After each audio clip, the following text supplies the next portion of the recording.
അല്ല, എനിക്ക് സാറിനൊരു ഷോർട്ട് ടൈമിൽ തന്നെ കിട്ടി. ഞാൻ ലോങ് ആ ടൈമിലേക്ക് പോകേണ്ട കാര്യമില്ല. അപ്പോൾ ഞാൻ എന്റെ ഹൃദയത്തിൽ നിന്ന് തന്നെയാണ് ഞാൻ ഈ കാര്യങ്ങൾ പറഞ്ഞത്. ഞാൻ അത്ര ആത്മാർത്ഥമായിട്ടാണ് ഞാനത് പറയുന്നത്. ആ കോഴ്സ് തീരുന്നതിന് മുമ്പേ ആ കോഴ്സിൽ ഇൻവെസ്റ്റ് ചെയ്ത പൈസ തിരിച്ചു തന്നു എന്നുള്ളതാണ്. നമസ്കാരം, എന്റെ പേര് അനിൽകുമാർ എന്നാണ്. ഞാൻ ഇവിടെ കോഴിക്കോട് ജില്ലയാണ് സ്ഥലം.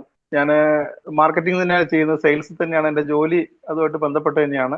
ഓക്കെ. അപ്പൊ ഞാൻ വളരെ ഇപ്പൊ ലേറ്റസ്റ്റ് ടെക്നോളജികൾ അബ്സോർബ് ചെയ്യാൻ നമ്മൾ അതിനെക്കുറിച്ച് ഇങ്ങനെ അവയർനെസ് ഉണ്ടാക്കണം എന്നുള്ളതിന്റെ ഭാഗമായിട്ട് ഞാൻ ഇങ്ങനെ കുറെ നാളായിട്ട് ഇത് ചെക്ക് ചെയ്തുകൊണ്ടിരിക്കുകയായിരുന്നു. ഒരു നല്ല ഒരു ഡെസ്റ്റിനേഷൻ. അപ്പം പല സ്ഥലത്തും പല രീതിയിലും പല ആളുകളുമായിട്ടും ഞാൻ കമ്മ്യൂണിക്കേറ്റ് ചെയ്ത് നിന്ന് ഒന്നെങ്കിൽ അവർ പറയുന്ന റേറ്റ് വളരെ കൂടുതലായിരിക്കും, നമ്മൾ ഉദ്ദേശിക്കുന്ന ഒരു റിസൾട്ട് അതിൽ നിന്ന് ഇല്ല എന്നുള്ളത് എനിക്ക് മനസ്സിലായി. ഒന്ന് രണ്ട് ആൾക്കാരോട് ഞാൻ അവരെ കോഴ്സ് ചേർന്നവരോട് വ്യക്തിപരമായിട്ട് ഞാൻ ചോദിച്ചു, നിങ്ങൾക്ക് ആ കോഴ്സ് കൊണ്ട് എന്തെങ്കിലും ഒരു ബെനിഫിറ്റ് ഉണ്ടായോ? അപ്പൊ പലപ്പോഴും പല ആളുകളും അവര് വളരെ തിരിച്ചും വളരെ മോശമായിട്ടുള്ള അഭിപ്രായമാണ്. മോശം എന്ന് പറഞ്ഞാല് അ- ഈ ഒരുപക്ഷെ അയാൾ പഠിപ്പിക്കുന്നുണ്ടായിരിക്കും, നന്നായിട്ട് പഠിപ്പിക്കുന്നുണ്ടായിരിക്കും. ഇയാളുടെ ഇപ്പം നമ്മളിപ്പം സാധാരണ ഒരു സ്കൂളിൽ പഠിക്കുന്ന കുട്ടികളിൽ വിദ്യാർത്ഥിയുടെ നിലവാരത്തിലേക്ക് ഇറങ്ങി നിന്നുകൊണ്ട് പഠിപ്പിക്കുന്ന അധ്യാപകരാണ് ഏറ്റവും മികച്ച അധ്യാപകനായിട്ട് വരുന്നത്. അപ്പൊ ഇത് പല ആളുകളും ഇപ്പം ഈ ജെൻസി എന്ന് പറയുന്ന ഒരു തലമുറയുടെ ടെക്നോളജിയാണ് മൊബൈല്. അപ്പം ഉം. നമ്മളെപ്പോലുള്ള ആളുകൾ ഈ സാധനം പഠിച്ച് അതിലേക്ക് എൻ്റർ ചെയ്യാണ് വരുന്നത്. അപ്പം ഇതെല്ലാം പഠിക്കുകയാണ്. ഇപ്പൊ എന്റെ മക്കളുടെ അടുത്ത് ഈ ഫോൺ കൊടുത്തു കഴിഞ്ഞാൽ എന്നെക്കാൾ മനോഹരമായിട്ട് എല്ലാ ഓപ്ഷനിലും കയറി ഇറങ്ങി അവർ എല്ലാ കാര്യങ്ങളും ഓപ്പറേറ്റ് ചെയ്യുന്നുണ്ട്. ഇപ്പോ അവര് ജനിച്ചു വീണത് പിന്നെ വാട്സപ്പ് ആണെങ്കിലും. അവര് ജനിച്ചു വീണത് അതിലേക്കാണ്. നമ്മള് ആ, അതെ അതെ അതെ അതെ, കറക്റ്റ് കറക്റ്റ്. അവര് ജനിച്ച് വീഴുന്നത് തന്നെ ആ ഒരു ടെക്നോളജിയിലേക്കാണ് വീഴുന്നത്. അപ്പൊ അവരുടെ ഉള്ളിൽ അത് ഇൻബിൽട്ട് ആയിട്ട് അത് കിടക്കുന്നുണ്ട്. അപ്പൊ ബൈ ബർത്ത് അവർ ഈ ടെക്നോളജിന്റെ ഭാഗമാണ്. നമ്മൾ പക്ഷെ അങ്ങനെയല്ല, നമ്മള് ബൈ ബർത്ത് ഈ ആ- ടെക്നോളജിന്റെ ഭാഗമല്ല. അപ്പൊ നമ്മൾ നമ്മള് ആയുസിന്റെ പഠിച്ചെടുക്കണം. പഠിക്ക ആ- ആയുസിന്റെ പകുതി വെച്ചിട്ടാണ് നമ്മളത് ഇംപ്ലിമെന്റ് ഇത് വരുന്നത്, പഠിക്കുന്നതും അതെ അതെ, വേണ്ടിയത്. അതിന്റെ ഒരു പരിമിതികള് നമ്മളെപ്പോലുള്ള ആളുകൾക്ക് സംഭവിക്കുന്നു എന്നുള്ളതാണ് ഞാൻ മനസ്സിലാക്കിയത്. അപ്പോ ഓക്കെ, ഓക്കെ. ഞാൻ ചില ആളുകൾ പറയുന്നത്, പിന്നെ എനിക്ക് അത് അവർ പറയുന്നത് അവർ പെട്ടെന്ന് പറഞ്ഞു പോകുന്നു, എനിക്കത് മനസ്സിലാകുന്നില്ല. അപ്പൊ ചില സംശയങ്ങൾക്ക് എനിക്ക് കൃത്യമായിട്ടുള്ള മറുപടി കിട്ടുന്നില്ല. അപ്പൊ ഞാൻ കുറെ സ്ഥലത്ത് കുറെ ആളുകളുടെ ഇൻട്രൊഡക്ഷൻ വീഡിയോ, ഇപ്പൊ ഇത് ഒരു കോഴ്സുമായിട്ട് ബന്ധപ്പെട്ട് കുറെ ആളുകൾ ഇൻട്രൊഡക്ഷൻ വീഡിയോ ഇടുന്നുണ്ട്. അപ്പൊ ഞാൻ അതിൽ ഏറ്റവും അട്രാക്റ്റീവ് ആയിട്ട് തോന്നിയിട്ടുള്ളത് സാറിന്റെ ആ ഒരു ഇൻട്രൊഡക്ഷൻ ആണ്. അതായത് ഇതിന്റെ വളരെ കൃത്യമായിട്ട് ഇപ്പൊ വാട്സപ്പ് എന്നുള്ള ഒരു ഒരു ആപ്ലിക്കേഷന് നമ്മൾ ഉപയോഗിക്കുന്നത് മെസ്സേജ് അയക്കണം, ഫോട്ടോസ് അയക്കണം, വീഡിയോസ് അയക്കണം, ഇനി അത്യാവശ്യം കുറച്ച് ചാറ്റിംഗ് നടത്തണം, ഒരു വീഡിയോ കോൾ ചെയ്യണം.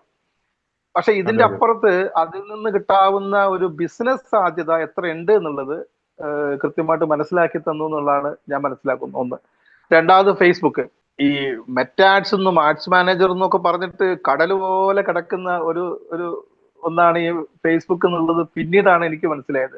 അപ്പൊ ഞാനിത് ഈ കോഴ്സ് പഠിക്കാൻ ചേർന്നപ്പം ഇങ്ങനെ എൻ്റെ ഒരു സുഹൃത്ത് എന്നോട് ചോദിച്ചു, ഇത് നമുക്ക് പുള്ളിക്ക് മര്യാദയ്ക്ക് പിന്നെ ആ സ്റ്റാറ്റസ് പോലും വെക്കാൻ അറിയാത്ത ഒരാളായിരുന്നു. അപ്പൊ അതൊക്കെ പിന്നീട് പുള്ളി പഠിച്ചെടുത്തു. അപ്പൊ എന്നോട് ചോദിച്ചു, ഇത് പഠിച്ചു കഴിഞ്ഞപ്പോ ഇത് നമുക്കൊരു കോഴ്സ്, ഞാൻ ഇതിന്റെ ഒരു കാര്യങ്ങളൊക്കെ ഇങ്ങനെ പറഞ്ഞു കൊടുത്തപ്പോ എന്നോട് പറഞ്ഞു എനിക്കൊന്ന് പഠിച്ചാൽ കൊള്ളാം. അപ്പൊ ഞാൻ പറഞ്ഞു, ഒരു കാര്യം ചെയ്യും, ഞാൻ ഈ കോഴ്സ് കഴിഞ്ഞാൽ ഉടനെ അടുത്ത ബാച്ച് സ്റ്റാർട്ട് ചെയ്യും. അപ്പൊ അതിന് കണക്കാക്കിയിട്ട് നീ പിന്നെ അവിടെ ചെയ്തോ, കുറച്ചുകൂടി ഈസി ആയിരിക്കുന്നത്. പുള്ളി റെഡി ആയിട്ട് പഠിക്കാൻ റെഡി ആയിട്ടുണ്ട്, അടുത്ത ആഴ്ച കോഴ്സ് ജോയിൻ ചെയ്യാന്നുള്ള റെഡി ആയിട്ടുണ്ട്. Okay, okay. ആ, അപ്പൊ പറഞ്ഞിരുന്നു ഞാൻ സാർ അത്. മനസ്സിലാക്കുന്നത് എന്താണെന്ന് വെച്ചാൽ അത് ലളിതമായിട്ടും അത് പിന്നെ ഏറ്റവും സിമ്പിൾ ആയിട്ട് അത് പറഞ്ഞ് കൊടുക്കുക എന്നുള്ളതാണ്. കാരണം ഇത് ഞാൻ നേരത്തെ പറഞ്ഞ പോലെ നമ്മുടെ തലമുറയുടെ അല്ലാത്തതുകൊണ്ട് അതിന്റെ സാങ്കേതികമായ ചില പ്രശ്നങ്ങൾ നിലവിലുണ്ട് ഇതില്. അതെ, അതെ, അതെ. അതാണ് ഞാൻ ഒന്ന് മനസ്സിലാക്കിയത്. രണ്ടാമത്തെ കാര്യം എന്ന് പറഞ്ഞു കഴിഞ്ഞാൽ ഇപ്പം നമ്മളത് ആദ്യമായിട്ട് സാറ് ഇപ്പൊ പഠിക്കുന്ന സമയത്ത് തന്നെ സാറ് പറയുന്നുണ്ട്, പിന്നെ നിങ്ങൾ ചെയ്യൂ ഇപ്പം നിർബന്ധിച്ചുകൊണ്ടിരിക്കുന്നുണ്ട്. അപ്പൊ എനിക്ക് ചെയ്യാനൊരു പ്രൊഡക്റ്റ് ഇല്ല, ഇത് ചെയ്ത് പരീക്ഷിക്കാൻ വേണ്ടി ആ സമയത്ത് ഒന്നുമില്ല. അപ്പം ആഹ് എന്റെ ഫ്രണ്ട് തന്നെയാണ്, എന്റെ ഏട്ടനെ പോലെ ഞാൻ കാണുന്ന ഒരാൾ തന്നെയാണ്. അദ്ദേഹം എന്നോട് പറഞ്ഞു കുറച്ച് പുസ്തകങ്ങളുണ്ട്. അദ്ദേഹത്തിന് ഇതുമായിട്ട് യാതൊരു ബന്ധവുമില്ല, ഈ ടെക്നോളജി ആയിട്ട് യാതൊരു ബന്ധവുമില്ല. ആകെ ഫോട്ടോ, പുസ്തകത്തിന്റെ ഫോട്ടോ എടുത്തിട്ട് ഒരു സുഹൃത്തിന് അയച്ചു കൊടുക്കുക എന്നുള്ള ഒരു പ്രവൃത്തി മാത്രമേ ആകെ പുള്ളി ചെയ്യുന്നുള്ളൂ. അപ്പൊ ഞാൻ പറഞ്ഞു, രാജേട്ടാ അങ്ങനെയല്ല, നമുക്ക് കുറച്ചുകൂടി പിന്നെ രസകരമായിട്ടും കുറച്ചുകൂടി നല്ല എൻക്വയറി ക്രിയേറ്റ് ചെയ്യാൻ ഇങ്ങനെ കുറച്ച് മാർഗങ്ങളുണ്ട്, നമുക്കത് ചെയ്യാന്ന് പറഞ്ഞപ്പോ ഞാൻ നീ ചെയ്തോന്നും പറഞ്ഞു. അപ്പൊ അങ്ങനെയാണ് ഞാനത് ചെയ്തു സാറ് ആദ്യം. ആ, ഇതിന്റെ ഇടയിൽ പ്രൊഡക്റ്റ് കണ്ടെത്തുന്നതും ആ ഒരു സ്റ്റോറിയിലേക്ക് വരുന്നത്. ശരിക്കും മുൻപ് ജോയിൻ ചെയ്യുമ്പോൾ പ്രൊഡക്റ്റ് എന്ത് ചെയ്യണം എന്നുള്ളൊരു കൺഫ്യൂഷനിലായിരുന്നു അല്ലെ? അതെ അതെ അതെ അതെ, അത് കുറെ. പ്രൊഡക്റ്റ് എന്താ കുഴപ്പമെന്ന് വെച്ചാൽ നമ്മുടെ കയ്യിൽ പ്രൊഡക്റ്റ് ഉണ്ടായിരുന്നു ആദ്യം. ഇപ്പൊ പിന്നെ ആ, പ്രൊഡക്റ്റ് ആ. ഇല്ലാണ്ടായി. കാരണം അത് നമ്മൾ അത് പിന്നെ ഈ പരമ്പരാഗത മാർക്കറ്റിംഗ് ആണല്ലോ ചെയ്തുകൊണ്ടിരുന്നത്. അപ്പോ അതൊരു കടയിലേക്ക് ആ മാർക്കറ്റിങ്ങിനെ മാറ്റിയിട്ട് ഓൺലൈനിൽ ചെയ്യാൻ പറ്റുന്ന രീതിയിലേക്ക് അതിനെ കൺവേർട്ട് ചെയ്യാൻ നമ്മളെ കയ്യിൽ ഇല്ലാണ്ടായി പോയി. അതാണ് അതിന്റെ ഒരു ഒന്നാമത്തെ കാരണം. അപ്പൊ അങ്ങനെയാണ് അത്. പിന്നെ അന്നിപ്പം പിന്നെ അങ്ങനെ പ്രൊഡക്റ്റ് വന്നു, അതിന് എൻക്വയറി വന്നു. അത് അദ്ദേഹത്തിന് നേരിട്ട് ഞാൻ ഫോർവേഡ് ചെയ്യുന്നത്, ഞാൻ അതിലൊന്നും ചെയ്യുന്നില്ല. അപ്പൊ അദ്ദേഹത്തിന് ഫോർവേഡ് ചെയ്യുമ്പോൾ കക്ഷിക്ക് തന്നെ ഭയങ്കര അത്ഭുതം, ഇങ്ങനെയൊക്കെ ഇതിന് റിസൾട്ട് കിട്ടുമെന്നുള്ള കാര്യം. അതെ, അത് എനിക്ക് തന്നെ അത്ഭുതമായി പോയി. കാരണം വെച്ചാൽ നമ്മളതൊന്നും പ്രതീക്ഷിച്ചിട്ടില്ല. നമ്മൾ പ്രതീക്ഷിക്കുന്നത് ഒരു കുറച്ച് നോർമൽ എൻക്വയറി വരും, നമ്മൾ ആദ്യം ഇൻവെസ്റ്റ് ചെയ്യുന്ന ഒരു പൈസ മിക്കവാറും അത് നഷ്ടപ്പെടും, കാരണം അത് തിരിച്ചു കിട്ടാനുള്ള സാധ്യത ഒന്നുമില്ല. എന്നാലും നമുക്കൊരു പഠനമായല്ലോ, അതാണ് ഞാൻ അതിൽ നിന്ന് മനസ്സിലാക്കിയത്. പക്ഷെ അത് എനിക്ക് തിരിച്ച് നല്ല റിസൾട്ടാണ് അത് വന്നിട്ടുള്ളത്. കാരണം അത് നല്ല കോൺഫിഡൻസ്, ഈ കോൺഫിഡൻസ് കൊണ്ടാണ് മറ്റേ ആളും എന്നാ വേണ്ട ഉടനെ തന്നെ അടുത്ത ആഴ്ച തന്നെ ഇത് പഠിക്കാൻ തീരുമാനിച്ചു എന്നുള്ള തീരുമാനം എടുക്കാൻ കാരണം. Okay okay okay. അപ്പോ സാറിന് ആ ഒരു കോഴ്സിൽ ഇൻവെസ്റ്റ് ചെയ്ത കാശും അതുപോലെ ആഡിൽ ഇൻവെസ്റ്റ് ചെയ്ത കാശും എല്ലാം ഈ ഒരു ഇതിലൂടെ തന്നെ തിരിച്ചു കിട്ടി അല്ലേ? അതാ ഞാനത് കണക്ക് കൂട്ടി വെച്ചിരിക്കുന്നത് അതായിരുന്നു. അതിന്റെ ഇരട്ടി, അതിന്റെ ഒരു അതെ അതെ അതെ അതെ അതെ പ്ലസ് പ്രോഫിറ്റ് എന്നുള്ള രൂപത്തിൽ. അതായത് ഇതിൽ ഏറ്റവും രസം എന്താന്ന് വെച്ചാൽ ആ കോഴ്സ് തീരുന്നതിന് മുമ്പേ ആ കോഴ്സിൽ ഇൻവെസ്റ്റ് ചെയ്ത പൈസ തിരിച്ചു വന്നു എന്നുള്ളതാണ്. അതാണ് ഞാൻ മനസ്സിലാക്കുന്നത്. കാരണം നമുക്കത് വേറൊരാളോട് പറയാനാണെങ്കിൽ നമുക്ക് ധൈര്യമായിട്ട് പറയാൻ പറ്റും, നിങ്ങൾക്ക് ധൈര്യമായിട്ട് മുന്നോട്ട് കൊണ്ടുപോകാം. പിന്നെ അത് ഇപ്പൊ ഒന്ന് രണ്ട് സംശയങ്ങളുണ്ടായി. ഇപ്പൊ സാറിന് തന്നെ അറിയാം, സാർ എന്തോ ഒരു യാത്രയിലായിരുന്നു, യാത്ര കഴിഞ്ഞു, എത്താൻ ലേറ്റ് 10:30 മണിയും കണ്ട് കഴിഞ്ഞു. അപ്പം നമ്മളെന്തായാലും അന്ന് ക്ലാസ് ഇല്ലാത്തൊരു ദിവസമായിരുന്നു. അപ്പൊ എനിക്കൊരു കൺഫ്യൂഷൻ ഉണ്ട്, ഇത് എന്താ ചെയ്യേണ്ടതെന്ന് അറിയാതെ ഒരു കൺഫ്യൂഷനിൽ നിന്നിരുന്നു. അപ്പൊ പിന്നെ സാർ അന്ന് രാത്രി തന്നെ അത് കണക്ട് ചെയ്ത് തന്നു. അത് കണക്ട് ചെയ്ത് നമ്മള് പിന്നെ എനിഡെസ്ക് കണക്ട് ചെയ്ത് സാറ് മൊത്തത്തിൽ അതിന്റെ ഒരു ഇത് നോക്കി. അത് നോക്കിയപ്പോൾ അത് എങ്ങനെയൊക്കെയാണെന്ന് മനസ്സിലായി. ആ മനസ്സിലായ ഉടനെ തന്നെ അത് ക്ലാരിഫൈ ചെയ്യുകയും ചെയ്തു. കൃത്യമായിട്ട് അതിന്റെ ഒരു ഒരു ഫോളോ അപ്പ് പിറ്റേന്ന് രാവിലെ നിങ്ങൾ വീണ്ടും നോക്കുമെന്ന് ഉണ്ടായി. ഞാൻ പിറ്റേന്ന് ഒരു യാത്രയായതുകൊണ്ട് ഞാൻ രാവിലെ നോക്കിയില്ല, പക്ഷെ വൈകിട്ട് ഞാൻ നോക്കിയപ്പം അത് ഓക്കെയാണ്, കുഴപ്പമൊന്നുമില്ല എന്ന് മനസ്സിലായി. ഈ ഒരു സർവീസാണ് സത്യത്തില് പിന്നെ ഇപ്പൊ സാറിന് എല്ലാ ആളുകൾ ആഗ്രഹിക്കുന്നതിന് കാരണം എന്താണെന്ന് വെച്ച് കഴിഞ്ഞാൽ, ചില ആളുകൾക്ക് ഈ സർവീസ് കിട്ടുന്നില്ല എന്നുള്ളതാണ്. ചില കോഴ്സ് ചെയ്തിട്ട് അവര് പിന്നെ അപ്പൊ അതിനൊരു അനുഭവം കൂടെ ഉണ്ട്. എനിക്ക് തന്നെ ഒരു അനുഭവം ഉണ്ട്. ഒരു ഡ്രോപ്പ് ഷിപ്പിംഗ് ചെയ്തിട്ട് ആ ഡ്രോപ്പ് ഷിപ്പിങ്ങിന്റെ ഒരു സാധനം നമ്മളൊരു നടുക്കടലിലേക്ക് ഒരാൾ തള്ളിയിട്ടിട്ട് പിന്നെ തിരിഞ്ഞു നോക്കുമ്പോൾ ഇയാളെ കാണാനില്ല. അപ്പൊ എന്തെങ്കിലും ഒന്ന് ഒരു ചോദ്യം ചോദിക്കണം എന്നുണ്ടെങ്കിൽ ആരോട് ചോദിക്കാം? നമുക്ക് മുൻഗാമികളും ഇല്ല പിൻഗാമികളും ഇല്ല. നമ്മളൊറ്റയ്ക്ക് ഒരു വഴിക്ക് പോകുമ്പോ നമ്മളെ പിടിച്ചിട്ട് ഒരു കുടി ചാടിച്ചിട്ട് പിന്നെ തിരിച്ചു കയറ്റാനൊരു മാർഗമില്ലാത്ത കുടുങ്ങിപ്പോയി ഞാൻ. അപ്പൊ അന്ന് ഞാൻ മനസ്സിലാക്കി ഇത് ശരിയാവില്ല. കാരണം വെച്ചാൽ ഇത് അറിയുന്ന ഒരാള് തലപ്പുറത്ത് തലയ്ക്ക് മുകളിൽ ഒരാൾ എന്തായാലും വേണം. കാരണം ഒന്ന് കൺസൾട്ട് ചെയ്യാനെങ്കിൽ പോലും. അപ്പൊ ഞാൻ സത്യത്തില് ഇതിൽ ചേരാൻ കാരണം അങ്ങനെ കൺസൾട്ട് ചെയ്യാൻ ഒരു ഗ്രൂപ്പിലെങ്കിലും നമ്മൾ മെമ്പർ ആകുമല്ലോ. അതാണ് അതിന്റെ ഒരു. പക്ഷെ അത് സാറ് തന്നെ അത് കൃത്യമായിട്ട് അത് മാനേജ് ചെയ്ത് തന്നു എന്നുള്ളതാണ് അതിന്റെ ഒരു ഇത്. അതുകൊണ്ട് തന്നെയാണ് ഞാൻ പറഞ്ഞത്. അത് ഈ കാര്യം രമേശോട് പറഞ്ഞപ്പോഴാണ് രമേശിനോട് പറയുന്നത്, അങ്ങനെയാണെങ്കിൽ നമുക്ക് വേറെയും ഒരു 3-4 പേരുണ്ട്, അവരും ഇങ്ങനെ ആലോചിച്ചുകൊണ്ടിരിക്കുകയാണ് ഇങ്ങനെ ഒരു സംഭവത്തെ കുറിച്ച്. പക്ഷെ എങ്ങനെ ഇത് സർവീസ് കൃത്യമായിട്ട് കിട്ടും, അല്ലെങ്കിൽ നമ്മളൊരു സംശയം ഒരു നമ്മളെ തൃപ്തിക്കനുസരിച്ച് ആ സംശയത്തെ ദൂരീകരിക്കുന്നത് എങ്ങനെ എന്നുള്ളത് അതൊരു വലിയ പ്രശ്നമാണ് സാർ. ഞാൻ പലപ്പോഴും പല ആളുകളിൽ നിന്നും മനസ്സിലാക്കിയതാണ്, നമുക്കൊരു വിഷയം വരുമ്പോൾ അത് നമുക്ക് തൃപ്തികരമായ രീതിയിൽ അതിനെ ദൂരീകരിക്കുക എന്നുള്ളതാണ് അതിന്റെ ഒരു പ്രശ്നം. അതെ അതെ അതെ. അതിന് ഞാൻ എപ്പോഴും എല്ലാ ക്ലാസ്സിലും ലാസ്റ്റ് ചോദിക്കാറുണ്ട്, ക്ലിയർ അല്ലേ എന്നുള്ളൊരു ഇതായിട്ട്. ഇല്ലാണ്ടെങ്കിൽ നമുക്ക് പിന്നെ വീണ്ടും റിപ്പീറ്റ് ചെയ്തിട്ട് അത് പറഞ്ഞ് തരിക എന്നുള്ളത്. കാരണം നമുക്ക് കമ്മ്യൂണിറ്റീനെ ഫസ്റ്റ് സെർവ് ചെയ്യുക എന്നുള്ളത് തന്നെ. പിന്നെ അതിന്റെ ഒരു ബൈ പ്രൊഡക്റ്റ് ആണ് വരുന്ന കാശ്. നമ്മളൊരാൾ പ്രോബ്ലം സോൾവ് ചെയ്ത് കൊടുക്കുമ്പോൾ വരുന്ന ഒരു ബൈ പ്രൊഡക്റ്റ് ആണ് കാശ്. അല്ലാതെ ഇപ്പൊ നമ്മൾ ആദ്യം തന്നെ കാശിന് വേണ്ടിയിട്ട് ഇരുന്ന് കഴിഞ്ഞാല് കിട്ടൂല.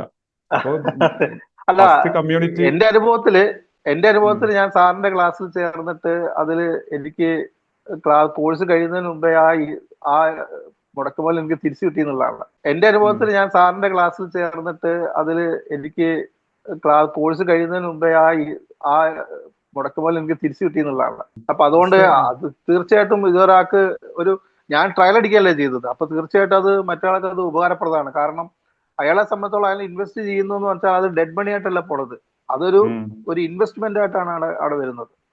അതെ, ഒരു സ്കില്ല് പഠിക്കാനുള്ള ഒരു ഇൻവെസ്റ്റ്മെന്റ്. അതെ അതെ, സ്കില്ല് പഠിക്കാനുള്ള ഇൻവെസ്റ്റ്മെന്റ്. ഇപ്പൊ അത് എന്ത് ബിസിനസ് ചെയ്യുകയാണെങ്കിലും ഇപ്പോ ഏത് രൂപത്തിലുള്ള ബിസിനസ് ആണല്ലോ, ഇപ്പൊ മുട്ടസൂചി വിൽക്കുകയാണെങ്കിലും റോൾസ് റോയ്സ് വിൽക്കുകയാണെങ്കിലും ഈ ഒരു സ്കിൽ അത്യാവശ്യമാണ് നമുക്ക് മാർക്കറ്റിംഗ് അതെ അല്ലെങ്കിൽ അതെ അതെ സെല് ചെയ്യണം എന്നുള്ളതായിട്ട്. പ്രത്യേകിച്ച് ഓൺലൈനായിട്ട് എന്തൊക്കെ കാര്യങ്ങൾ ചെയ്യാം, ഈ കാര്യങ്ങൾ പഠിച്ചു കഴിഞ്ഞാൽ നമുക്ക് ഇനിയിപ്പോ ജോലി ചെയ്യുകയാണെങ്കിലും അതിലും എക്സ്ട്രാ വരുമാനം കിട്ടാൻ, ഇനി അതല്ല അതിന്റെ കൂടെ സൈഡായിട്ട് എന്തെങ്കിലും വരുമാനം കണ്ടെത്താൻ, ഇനി അതല്ല അതെ അതെ ബിസിനസ് അതെ. ആ തുടങ്ങുന്നവർക്ക് എന്ത് ബിസിനസ് ആണെങ്കിലും അതിന് ഉപയോഗപ്പെടുത്താൻ എന്നുള്ള കാര്യങ്ങൾ തന്നെയാണ്. ഓക്കെ. എങ്ങനെയായാലും സാറിന് അത് ഉപകാരപ്പെട്ടു. പിന്നെ ആ അതിന്റെ തീർച്ചയായിട്ടും തീർച്ചയായിട്ടും ഇൻവെസ്റ്റ് തീർച്ചയായിട്ടും. ചെയ്ത എമൗണ്ടും തിരിച്ചു കിട്ടി. മറ്റുള്ള ആളുകൾക്കും അത് റെഫർ ചെയ്യുന്നതിന് ഹാപ്പിയാണ് അല്ലേ? ധൈര്യമായിട്ട് ചെയ്യാം. കാരണം നമുക്കൊരാളോട് ഒരു കാര്യം റെഫർ ചെയ്യുന്നത് എങ്ങനെയാ, നമ്മൾ 100% സാറ്റിസ്ഫൈഡ് ആകുമ്പോഴാണ് നമുക്കത് എനിക്കത് കൊണ്ട് തൃപ്തിയായി, ഞാൻ അതുകൊണ്ട് ഓക്കെയാണ്, ഞാൻ ഉദ്ദേശിച്ച ഒരു സർവീസും അല്ലെങ്കിൽ ഞാൻ ഉദ്ദേശിച്ച ഒരു റിസൾട്ടും അതിന് എനിക്ക് കിട്ടി. അത് കിട്ടിക്കഴിഞ്ഞാൽ പിന്നെ എനിക്കത് ഒരാളോട് പറയുന്നതിന് യാതൊരു തരത്തിലുള്ള ബുദ്ധിമുട്ടുമില്ല. കാരണം എനിക്ക് കിട്ടിയൊരു കാര്യമാണ്. ഞാനത് ഇപ്പൊ നമ്മൾ ഇപ്പൊ സിനിമാ നടന്മാര് പരസ്യം പറയും പോലെയല്ല, അവരത് ഉപയോഗിച്ചിട്ടല്ല പറയുന്നത്. അതെ അതെ അതെ അവരെ സംബന്ധിച്ചോളം അവര് ഒരു പേയ്മെന്റ് വാങ്ങിയിട്ട് ഒരു സോഷ്യൽ കമ്മിറ്റ്മെന്റ് ഒന്നും അതിലുണ്ടെന്ന് എനിക്ക് തോന്നുന്നില്ല. കാരണം അവരൊരു വർക്ക് ചെയ്യുന്നതാണ്, അവരുടെ വർക്കാണത്, ആ സ്റ്റാർഡമിന് ഉപയോഗിക്കുന്ന ഒരു വർക്കാണത്. അതെ അതെ പക്ഷെ ഇങ്ങനെ വരുന്ന ഒരു അഭിപ്രായം, ഇപ്പൊ എന്നെ സംബന്ധിച്ചുള്ള അഭിപ്രായം എന്ന് പറഞ്ഞാൽ, ഞാൻ അതിന് റിസൾട്ട് കിട്ടി, ആ കോഴ്സ് ചെയ്തു, ഞാൻ അതിന് റിസൾട്ട് കിട്ടി, എനിക്ക് ഈ റിസൾട്ട് നിങ്ങൾക്കും കിട്ടും എന്നും പറഞ്ഞ് എനിക്ക് ധൈര്യമായിട്ട് ഒരാൾക്ക് കൊടുക്കാം. അവിടെയാണ് കാരണം മിക്ക ആളുകൾക്കും ഡൗട്ട് വരാറ്. ഇത് വർക്ക് ചെയ്യോ? അതായത് ഇപ്പോ ഫേസ്ബുക്ക്, ഇൻസ്റ്റാഗ്രാം, വാട്സപ്പ് അല്ലെങ്കിൽ ഈ സോഷ്യൽ മീഡിയ മാർക്കറ്റിംഗ് ഓൺലൈനായിട്ട് ചെയ്യുന്നത് അല്ലെങ്കിൽ ഓട്ടോമേഷൻ, ഇതൊക്കെ വർക്ക് ചെയ്യോ എന്നുള്ളൊരു ഡൗട്ടുകൾ ഇപ്പോഴും കുറേ പേർക്ക് ഉണ്ട്. അതായത് കുറെ അതെ തട്ടിപ്പുകൾ അതെ നടക്കുന്നുണ്ട് ഡിജിറ്റൽ മാർക്കറ്റിംഗിൽ അത് ഇത് എന്ന് പറഞ്ഞിട്ട്. പക്ഷെ നമ്മൾ ചെയ്യേണ്ട രൂപത്തിൽ ചെയ്തു കഴിഞ്ഞാൽ എല്ലാത്തിനും റിസൾട്ട് ഉണ്ട്. അത് ഇമ്മീഡിയറ്റ് ആയിട്ട് റിസൾട്ട് ചിലപ്പോൾ കിട്ടാം. പക്ഷെ അതൊരു ഇൻവെസ്റ്റ്മെന്റ് ആയിട്ട് അങ്ങനെ കണക്കൂട്ടിയിട്ട് പോവുകയാണെങ്കിൽ നമുക്ക് ലോങ് ടേമിൽ എന്തായാലും കിട്ടും. അതെ അതെ ശരിയല്ലേ? അതെ അതെ. തീർച്ചയായിട്ടും തീർച്ചയായിട്ടും തീർച്ചയായിട്ടും. അല്ല, എനിക്ക് സാറിന് ഷോർട്ട് ടൈമിൽ തന്നെ കിട്ടി, ഞാൻ ലോങ് ആ ടൈമിലേക്ക് പോകേണ്ട കാര്യമില്ല. അപ്പൊ എനിക്ക് ധൈര്യമായിട്ട് പറയാലോ, അതെ നിങ്ങൾക്ക് അതെ നല്ലൊരു പ്രൊഡക്റ്റും അത് നല്ല രീതിയിൽ ചെയ്യാനുള്ള ഒരു ഇതുണ്ടെങ്കിൽ തീർച്ചയായിട്ടും നിങ്ങൾക്ക് ഷോർട്ട് ടൈമിൽ തന്നെ നിങ്ങൾക്ക് റിസൾട്ട് കിട്ടുമെന്ന് എനിക്ക് ധൈര്യമായിട്ട് പറയാലോ. അതെ അതെ അതെ സാറിന് ആ ഒരു കോൺഫിഡൻസും ആ ഒരു മൈൻഡ് ആ സെറ്റും തീർച്ചയായിട്ടും തീർച്ചയായിട്ടും. ഉണ്ടെങ്കിൽ ആ സാറിന് ഇതിൽ വരുമ്പോഴുള്ള ഒരു മൈൻഡ് സെറ്റും ഇപ്പോ അത് തീർന്നിട്ടുള്ള ഒരു മൈൻഡ് സെറ്റും എന്താണ്? നല്ല വ്യത്യാസമുണ്ട്. ഇതിൽ തുടക്കത്തിൽ നല്ല സംശയത്തിലാണ് വന്നത്, ഇത് എനിക്ക് പഠിക്കാൻ പറ്റുമോ എന്ന് ആദ്യത്തെ സംശയം. ഉം ഉം. രണ്ടാമത്തെ കാര്യം, ഇത് ഓപ്പറേറ്റ് ചെയ്യാൻ പറ്റുമോ, അത് കൃത്യമായിട്ട് ആഡ്സ് മാനേജർ കൃത്യമായിട്ട് ഓപ്പറേറ്റ് ചെയ്യാൻ പറ്റുമോ എന്ന് രണ്ടാമത്തെ സംശയം.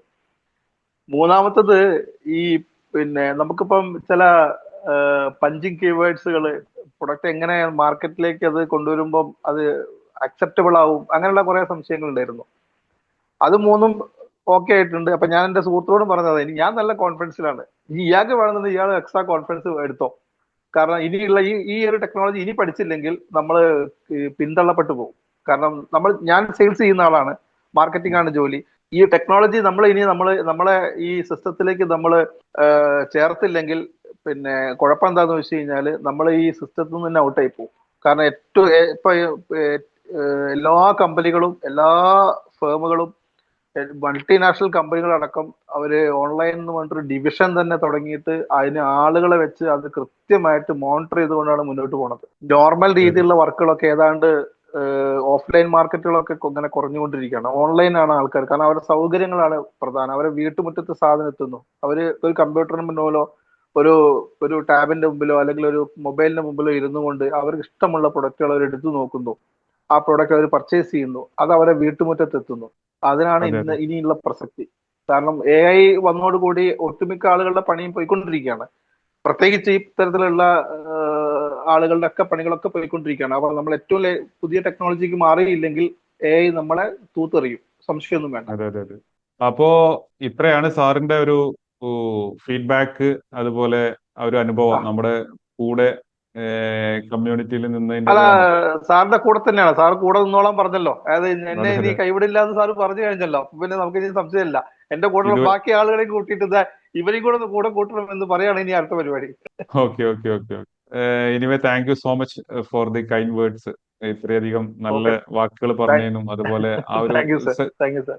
ഇത് കാരണം സാറിൽ ഞാൻ ഹൃദയത്തിൽ നിന്ന് പറഞ്ഞാണ് കേട്ടോ. ഞാൻ സാറിനോട് അങ്ങനെ പറഞ്ഞല്ല. നമ്മള് ഒരാളെ നമുക്ക് എന്നെ കണക്ക് പഠിപ്പിച്ച എന്റെ അധ്യാപകനാണ് എന്നെ ആദ്യമായിട്ട് ഹരിക്കാൻ പഠിപ്പിച്ചത്. അത് ആ ആ 9ാം ക്ലാസ് നിന്ന്, 9ാം ക്ലാസ് വരെ എനിക്ക് ഹരിക്കാൻ അറിയില്ലായിരുന്നു.